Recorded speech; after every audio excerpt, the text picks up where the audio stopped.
ये कहानी आज से करीब 200 साल पहले की है। एक नगरी में निशिगंधा नाम की एक बेहद सुंदर लड़की रहती थी। लेकिन एक दिन उस नगरी के राजा की नजर निशिगंधा पर पड़ी और वो उसकी सुंदरता का दीवाना हो गया। एक रात उसने निशिगंधा को अपने राजमहल में बुलवाया और उसे अपने कमरे में ले गया।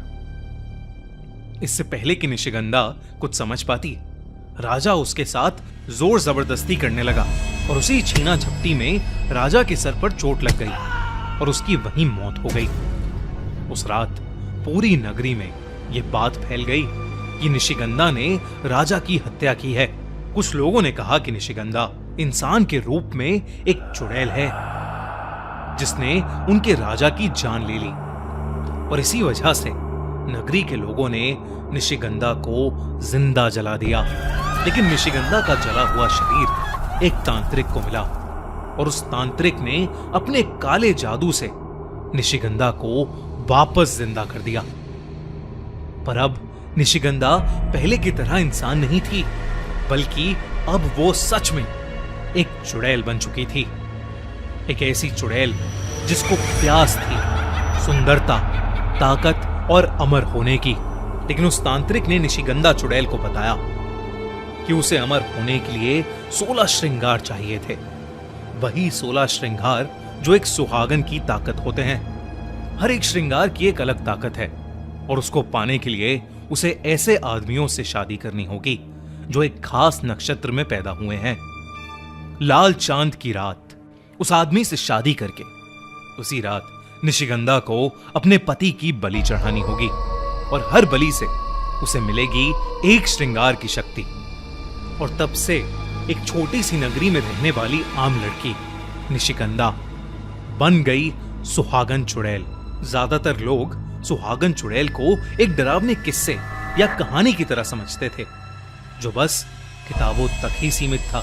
पर अर्जुन के साथ जो हुआ उसके बाद सुहागन चुड़ैल के होने या ना होने का सच हमेशा हमेशा के लिए साबित हो गया। यह कहानी अर्जुन और रानी की है। उन दोनों की नई नई शादी हुई थी और वो जयपुर में एक साथ रहते थे। एक दिन वो दोनों एक वीकेंड रोड ट्रिप से अपने घर वापस जा रहे थे। रास्ते में अर्जुन ने चाय पीने के लिए गाड़ी एक रेस्टोरेंट के पास रोकी। चाय की चुस्कियां भरते हुए अर्जुन और रानी आपस में बातें कर ही रहे थे कि तभी उस रेस्टोरेंट के अंदर एक बेहद खूबसूरत लड़की आई। वो लड़की देखने में इतनी सुंदर थी कि अर्जुन की आंखें मानो उस पर जम सी गई थीं। वो बस एक टक लगाए उसे देखे ही जा रहा था। रानी ने अपना हाथ उसके सर पर मारा जिससे अर्जुन वापस होश में आ गया। कुछ देर बाद वो लड़की अर्जुन और रानी के टेबल के पास से गुजरी और अर्जुन को उस लड़की से एक ऐसी खुशबू आई कि वो मदहोश हो गया। उसका शरीर मानो खुद से उस लड़की की तरफ खिंचा चला गया और वो अपनी कुर्सी से उठा और उस लड़की के पीछे चला गया। अर्जुन ने उस लड़की के पास जाकर उसे अपने साथ बिठाकर चाय पीने के लिए इनवाइट किया। वो लड़की अर्जुन और रानी के साथ ही टेबल पर बैठ गई। रानी अर्जुन की इस हरकत से बिल्कुल खुश नहीं थी और तो और रानी को वो लड़की बहुत अजीब सी लग रही थी क्योंकि उसने बेवजह बहुत सी एक्सेसरीज पहनी थी। उसके कानों में बड़े बड़े इयररिंग्स थे, माथे पर मांग टीका और हाथों में मेहंदी भी थी। इससे पहले कि रानी अर्जुन से कुछ कहती, उस लड़की ने अपना हाथ अपने मांग टीके पर लगाया और कुछ ही देर में मूसलाधार बारिश शुरू हो गई। यह बहुत अजीब था क्योंकि मौसम गर्मी का था और बारिश होने का दूर दूर तक कोई आसार नहीं था। बारिश होते देख अर्जुन ने उस लड़की को अपने साथ घर चलने के लिए इनवाइट कर दिया। रानी को अर्जुन की यह बात बिल्कुल अच्छी नहीं लगी, पर वो रूड नहीं होना चाहती थी, इसलिए उसने कुछ नहीं कहा और अर्जुन की हां में हां मिला दी। चौंका देने वाली बात यह थी कि उस लड़की ने दो अनजान लोगों के साथ उनके घर जाने में एक बार भी संकोच नहीं किया। घर आने के बाद रानी किचन में खाना बनाने चली गई और अर्जुन उस लड़की के साथ ड्राइंग रूम में बैठे बातें कर रहा था। लेकिन जब रानी वापस ड्राइंग रूम में आई तो उसने देखा कि अर्जुन और वो लड़की अब वहां है ही नहीं। तभी उसे अपने बेडरूम से एक अजीब सी आवाज आने लगी। रानी जैसे ही कमरे के नजदीक पहुंची तो उसने देखा कि अर्जुन अपने बिस्तर पर सो रहा था और वो लड़की पास की कुर्सी पर बैठी हुई अर्जुन को घूरे जा रही थी। लेकिन जब रानी ने कमरे में लगे शीशे से उस लड़की की रिफ्लेक्शन देखी तो उसके पैरों तले जमीन खिसक गई। रानी को शीशे में उस लड़की का चेहरा जला हुआ नजर आ रहा था। उसका भयानक चेहरा देखकर रानी का दिल दहल गया। उसे समझ नहीं आ रहा था कि वो क्या करे। तभी उस लड़की की नजर रानी पर गई और रानी को अजीब से चक्कर आने लगे। कुछ ही पलों में रानी बेहोश होकर नीचे गिर गई। कुछ देर बाद जब रानी की आंख खुली तो उसने देखा कि अब वो घर में बिल्कुल अकेली थी।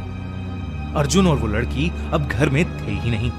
रानी बहुत ज्यादा परेशान हो गई और अर्जुन को बार बार कॉल करने लगी, पर अर्जुन ने उसका फोन ही नहीं उठाया।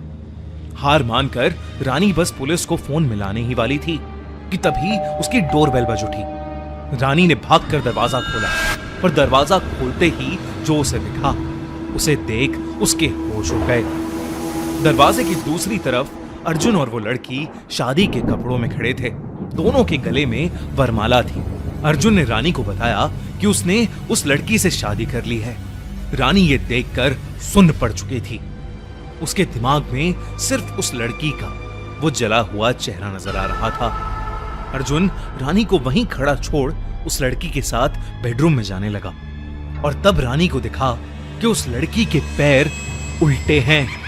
रानी को अब यकीन हो गया था कि वो लड़की एक चुड़ैल थी जिसने अर्जुन को अपने वश में कर लिया था। रानी को समझ नहीं आ रहा था कि आखिर वो अर्जुन को कैसे बचा सकती है। उसने जैसे ही पुलिस को कॉल करने के लिए अपना फोन उठाया तभी उसे जोर से अर्जुन के चीखने की आवाज आई। रानी दौड़कर कमरे में पहुंची तो उसने देखा कि वो लड़की अपने असली रूप में आ चुकी थी। उस लड़की की बॉडी आधी जली हुई थी और उसका चेहरा बहुत भयानक दिख रहा था। वो जोर जोर से हंस रही थी। डर के मारे रानी की रूह कांप उठी थी। देखते ही देखते उस चुड़ैल के हाथों से मेहंदी निकलकर जमीन पर गिरने लगी और रेंगती हुई अर्जुन के शरीर पर चढ़ गई। उस चुड़ैल की मेहंदी ने अर्जुन को जकड़ लिया था।